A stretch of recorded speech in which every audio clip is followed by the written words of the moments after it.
आज आपल्या विठुरायाच्या नगरीचं भविष्य येणाऱ्या 5 वर्षाच्या कालखंडामध्ये कशासाठी आपण कुणाच्या ताब्यात देणार आहोत हे ठरवणाऱ्या निवडणुकीच्या प्रचाराच्या सभेच्या निमित्तानं आपल्या सोबत उपस्थित असलेले या पंढरपूर विधानसभा मतदारसंघाचे आमदार माझे मित्र सन्माननीय समाधानजी अवताडे आणि ज्यांनी पंढरपूर शहराच्या विकासाच्या बद्दल झालेला विकास आणि भविष्यातलं पंढरपूर कसं असेल हे आपल्या सगळ्यांच्या समोर मांडलं आणि मोठ्या मालकांचं स्वप्न मोठ्या मालकांनी घालून दिलेली आदर्श घेऊन जे पंढरपूर शहरामध्ये काम करतायत ते आदरणीय परिचारक प्रशांत परिचारक मालक आणि आजच्या स्टेजवर सगळेच उपस्थित आहेत. परंतु उद्याच्या पंढरपूरच्या नगराध्यक्षा भावी म्हणणार नाही मी,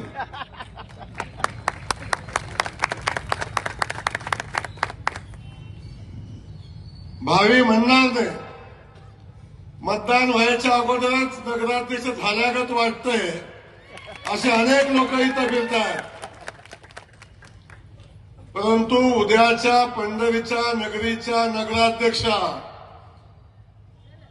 सन्माननीय शिरसाटताई आणि त्यांच्या सोबत या पंढरपूर नगरीचे उद्याचे सगळे नगरसेवक आणि आपण स्टेजवरचे सगळे सन्माननीय सगळ्यांची क्षमा मागतो.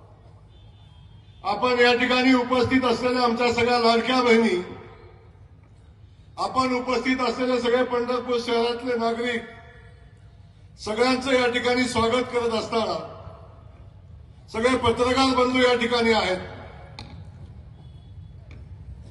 त्यांचंही मी मनापासून या ठिकाणी स्वागत करतो. आणि मी या पंढरपूर शहराची निवडणूक मला गेल्या 8-10 दिवसापासून मी बघतोय. 10-12 दिवसातच अचानक कोणतरी इथं आलं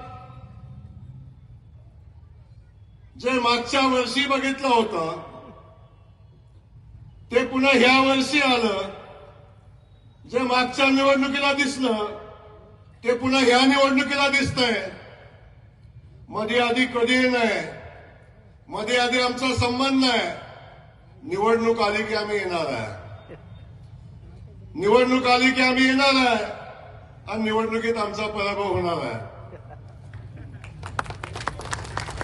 अशा पद्धतीची परिस्थिती आहे. मला कुणावर टीका करायचा विषय नाही. हा विषय आमच्या पंढरीच्या नगरीच्या अस्मितेचा विषय आहे. हा विषय आमच्या पंढरपूर नगरीतल्या जनतेचा विषय आहे. हा विषय आमच्या पंढरपूर नगरीतल्या उद्योजकांचा विषय आहे, छोट्या मोठ्या व्यावसायिकांचा विषय आहे. उद्या या पंढरपूरचा विकास झाला, वेगानं पंढरपूर वाढलं तर आमचा व्यवसाय वाढेल, तर आमचं पोट चांगलं चालेल, आमच्या हाताला काम मिळेल. आणि हे बदललेलं पंढरपूर आपल्या सगळ्यांना जे अपेक्षित आहे ते पंढरपूर जे आंतरराष्ट्रीय दर्जाचं तीर्थक्षेत्र बनवण्याचा जो संकल्प माननीय देवेंद्र फडणवीस साहेबांनी केलेला आहे ते पंढरपूर. मालक या पंढरपूर शहराचा विकास करायला बोलता बोलता आता आपण सांगितलं या भागातले काही रस्ते राहिलेले आहेत. किमान पंढरपूर शहरातल्या रस्त्यासाठी 200 ते 300 कोटी रुपये लागतील मालक. आता अंतर्गत रस्त्यासाठी आपण केलेले रस्ते सोडून मालकाने एक फोन केला, फडणवीस साहेबांनी सांगितलं माझ्या पंढरीच्या नगरीतले हे रस्ते राहिलेत साहेब, याला मान्यता पाहिजे. एका फोनवर मान्यता मिळेल. मला सांगा, आपल्या समोर नगराध्यक्ष पदाला एक उमेदवार आहेत, भालके ताई आहेत, माझ्या भगिनी आहेत, मला त्यांच्याबद्दल प्रचंड आदर आहे. परंतु मला सांगा ताई, पंढरीच्या नगरीच्या 500 कोटी रुपयाचे रस्ते पंढरीला पाहिजेत, ते रस्ते तुम्ही कुणाला मागणार आहे? ते रस्ते तुम्ही कुठून मंजूर करून आणणार आहे? कुणाकडे जाणार आहे?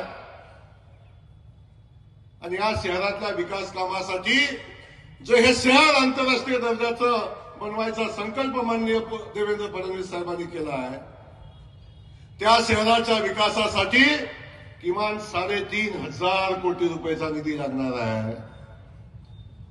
सांगा ताई, हे 3,500 कोटी रुपये तुम्ही कुणाला मागणार आहे? हे पैसे तुम्ही कुणाकडून आणणार आहे? फक्त बोलून विकास होत नाहीये, कुणावर टीका करून विकास होत नाहीये. जेव्हा निवडणूक होत असते तेव्हा गेलेल्या 5 वर्षात काय झालं आणि भविष्यात आम्ही काय करू हे सांगून निवडणूक लढवायची असते. व्यक्तिगत टीकेवर, व्यक्तिगत कुणावर बोलून या शहराचा विकास होत नाही. एका दिवशी या रील टाकायला बरं वाटतं, सोशल मीडियावर हे टाकायला बरं वाटतं, पण जेव्हा विकासाचा विषय येतो तेव्हा ह्या गोष्टी कुठून करणार आहे?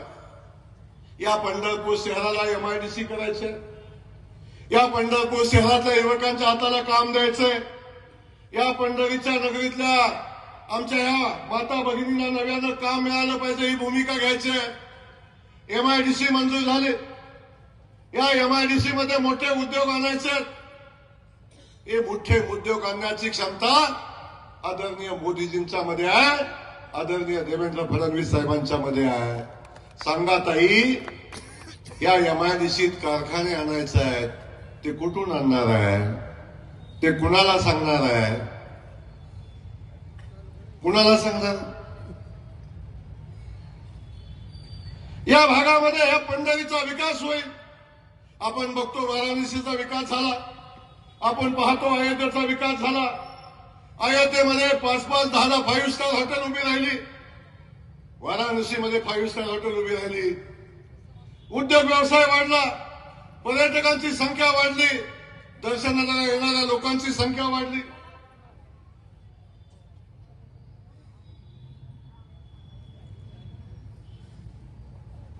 आणि लोकांचा व्यवसाय वाढला.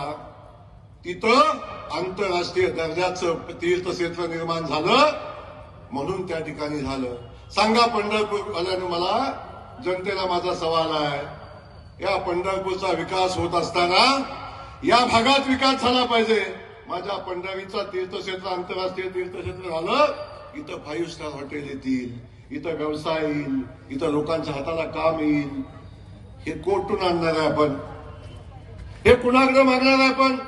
आणि हे आंतरराष्ट्रीय दर्जाचं जेव्हा हे शहर होईल, हे तीर्थक्षेत्र होईल, परिचारक मालक, सकाळी मी आदरणीय देवेंद्रजींच्या सोबत होतो, हेलिकॉप्टरमध्ये 1 तास आम्ही होतो. साहेबांनी सांगितलं, जे पंढरपूर आपल्याला विकसित करायचंय, या पंढरपूरचा विकास करत असताना एवढं मोठं तीर्थक्षेत्र येत आहे, याचा विकास झाला तर या ठिकाणी आपल्याला आंतरराष्ट्रीय दर्जाचं विमानतळ सुद्धा करण्याची आवश्यकता आहे. या पंढरीच्या नगरीमध्ये सांगा पंढरपूरच्या नागरिकांनो, तुम्हाला वाटतं का नाही माझ्या पंढरीच्या नगरीत विमान उतरावं, माझ्या पंढरीच्या नगरीत आंतरराष्ट्रीय विमानतळ व्हावं? हे विमानतळ करायचं असेल तर मोदीजींच्या सोबत राहायला लागेल, तर आदरणीय देवेंद्रजींच्या सोबत राहायला लागेल. मी परवा आलो आणि मी म्हटलो की आम्हाला पंढरपूर आंतरराष्ट्रीय दर्जाचं करायचंय. त्यावेळी महान कोणतरी ते कोण ते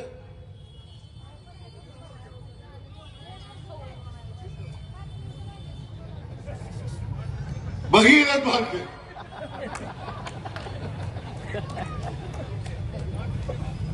ते म्हणले आंतरराष्ट्रीय पालकमंत्री आले. अरे बाबा, इथं वारी होती. पंढरीच्या नगरीत लाखो कोट्यावधी वारकरी येत होते. या पंढरीमध्ये हा पालकमंत्री झाडू घेऊन पंढरी झाडत होता, तेव्हा तुम्ही कुठं होता?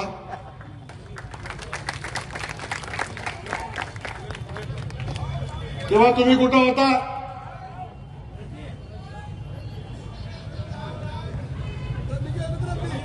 अरे ती फार छोटा आहे यार. एवढ्या मोठ्या पंढरीच्या नगरीमध्ये एवढ्या छोट्या माणसाचं नाव का घ्यावं? आपल्याला इथं विकासाचं काम करायचं, आपल्याला इथं MIDC आणायचं, आपल्याला स्वच्छ सुंदर चंद्रभागा बनवायच्या. आता बघता चंद्रभागा विकास मागतो, विकासाचा विचारता तर या शहरामध्ये झालेला विकास आपण बघताय. हे नाट्यगृह झालं साहेब, मालक तुम्ही बांधलं. 75 कोटी रुपयाचं नाट्यगृह बांधलं. हे चालू करायला अजून 25 कोटी रुपये लागणार आहेत. सांगा भगीरथजी, हे 25 कोटी कुठून आणणार आहे? हे 25 कोटी कुणाला मागणार आहे? हे सारखं असं काय करतात खाणं? त्याच्यात एवढं मिळतो 25 कोटी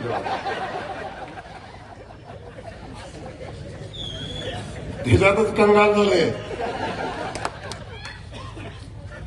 परिस्थिती इथं टीका करायची नाही. परिस्थिती या शहराच्या अस्मितेची आहे, शहराच्या विकासाची आहे. इथल्या गोरगरीब जनतेला घर मिळालं पाहिजे ही आहे. आज सकाळी देवेंद्रजी निर्णय जाहीर केला तर आमच्या परिचारक मालकांनी सांगितला, या शहरामध्ये ज्या ज्या माणसाला घर नाही, ज्या ज्या माणसाला घराला जमीन नाही, त्या प्रत्येक माणसाला ज्यांनी अतिक्रमण केलं शासकीय जमिनीवर, ती जमीन आम्ही नियमित करणार आहे. ज्याला घर बांधायला जमीन नाही त्याला जमीन शासकीय देणार आहे आणि जमीन देऊन त्याला घर बांधायला पैसे देणार आहे. हे आमचं मोदीजींचं सरकार आहे. सांगा भालकेजी, आमच्या ह्या लोकांना घर बांधायला जमीन कुठून देणार आहे? सांगा. फक्त बोलून, रिक्षात बसून, रील बनवून शहराचा विकास नाही होत. आणि या पंढरीच्या नगरीतल्या या रिक्षावाल्यांच्यावर अन्याय झाला. हा पालकमंत्री येऊन रिक्षावाल्यांच्या सोबत उभा राहिला आणि या सगळ्या रिक्षा सोडायला लावल्या. 300 रिक्षा 300 1 रुपयाने घेऊन दिला कोणाला वारीच्या कालावधीत. छोट्या छोट्या लोकांच्या अडचणी आहे, छोट्या छोट्या लोकांचे प्रश्न आहे, व्यापाऱ्यांचा प्रश्न आहे, छोट्या छोट्या उद्योजकांचा प्रश्न आहे, आमच्या कोळी बांधवांचा प्रश्न आहे. या सगळ्या प्रश्नाला न्याय देत असताना कुठं असता भालके साहेब? कुठं असता? चंद्रभागा साफ करायची होती, स्वच्छ करायची होती. चंद्रभागेवर अतिक्रमण झालं तर पत्रकार बंधू आपण बसलाय.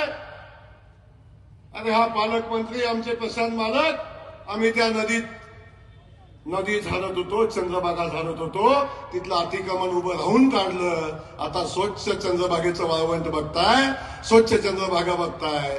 सांगा भगीरथजी, तेव्हा कुठं होता तुम्ही? कुठं होता तुम्ही?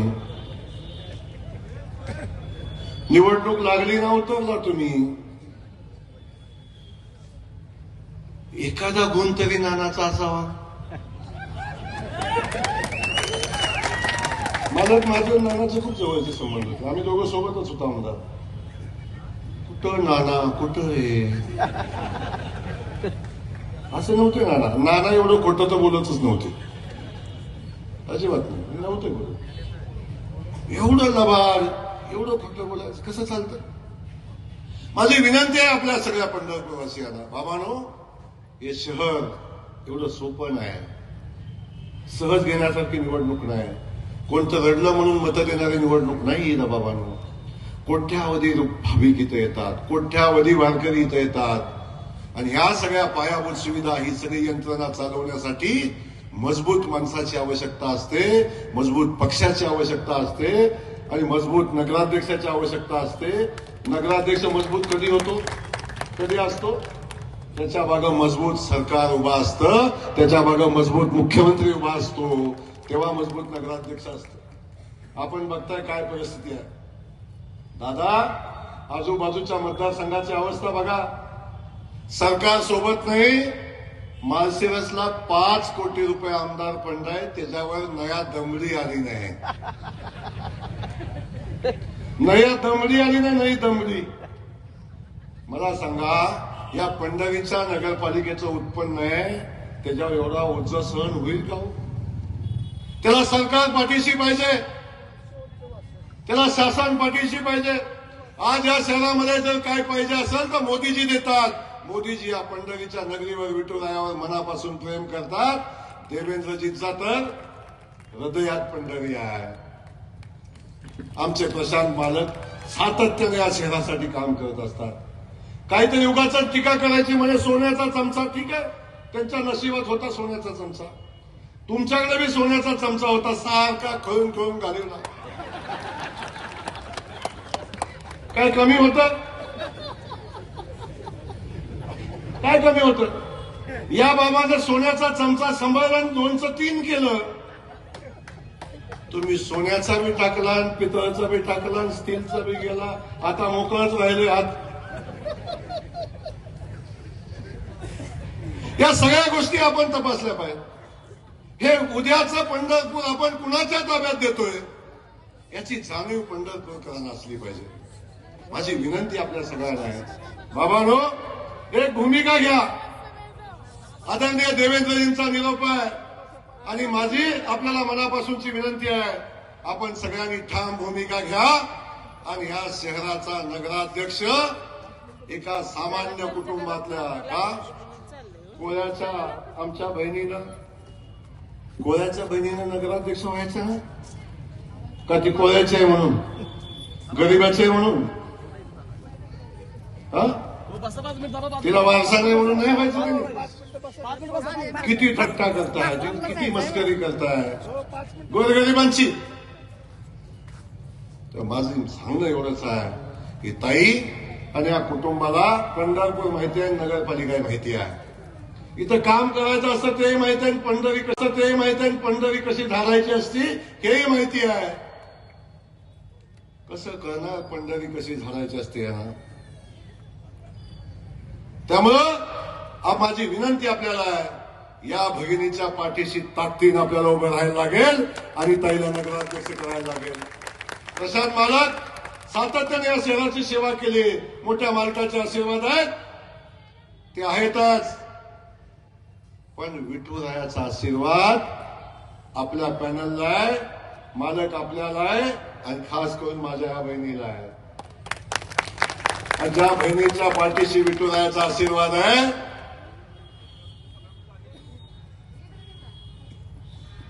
ज्या बहिणीच्या पाठीशी विठुरायाचा आशीर्वाद आहे, लाखो वारकऱ्यांचा आशीर्वाद आहे, लाखो सगळ्या संतांचा आशीर्वाद आहे, अशी आमची भगिनी आहे.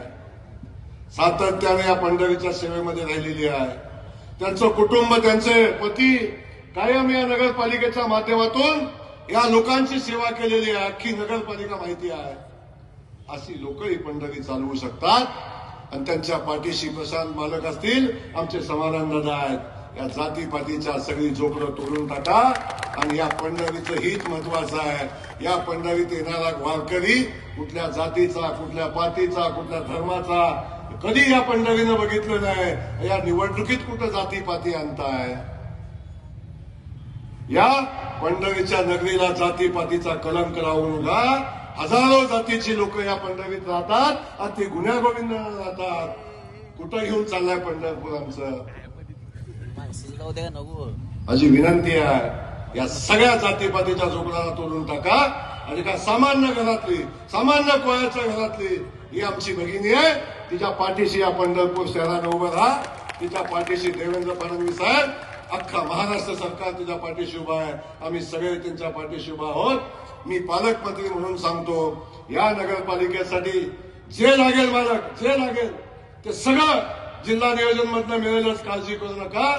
पण मी सांगतो उद्या मी आंतरराष्ट्रीय आहे. मी आंतरराष्ट्रीय आहे आणि मी जर आंतरराष्ट्रीय आहे, मी जर एखाद्या राष्ट्रात गेलो आणि चुकून तुम्ही इथं असला तर वारीला पैसे कुठून आणणार? कुठून आणणार? सोपं वाटतं का हे पंढरी चालवणं? अरे मोठ्या मालकाने आदर्श घालून दिला, या शहराला वळण लावून दिलं, या समाजाला वळण लावून दिलं, उभं आयुष्य त्या माणसाने या मातीत खपवलं, गोरगरिबांचे संसार उभे केले, कधी कुणाला लुटलं नाही, कधी कुणाला खुपलं नाही, सातत्यानं लोकांची सेवा केली. आणि अशा कुटुंबावर तुम्ही आरोप करून सत्ता मिळते का? चर्चा करा, विकासाची करा, प्रश्न विचारा, विकासाचे विचारा, सांगा मालक तुम्ही काय केलं म्हणून विचारा. ते विचारते कोण? विचारते कोण? काही नाही. फक्त सोन्याचा चमचा आलाय, तो असा आहे, तो तसा आहे, तो तसा आहे. काय करायचं तुम्ही कसे आहे?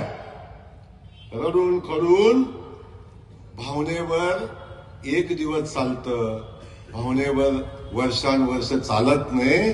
हे शहर चालवत असताना त्याला या शहराला मजबूतीनं पुढे घेऊन जाणारा ताकदीचा पाठीराखा लागतो. तो प्रशांत मालकाच्या रूपाने तो आमच्या या बहिणीच्या मागे आहे. माझी हात जोडून विनंती आहे, आपण सगळ्यांनी या भगिनीच्या पाठीशी उभं राहा. भारतीय जनता पक्षाचं कमळ देशातून, राज्यातून, आता पंढरपूरमध्ये सुद्धा उमललं पाहिजे, याची काळजी आपण घ्या, एवढीच विनंती करतो. 2 तारखेला आपण आमच्या भगिनीच्या चिन्हासमोरचं कमळाचं बटन दाबा आणि आपली सेवा करण्याची संधी द्या. जय हिंद, जय महाराष्ट्र.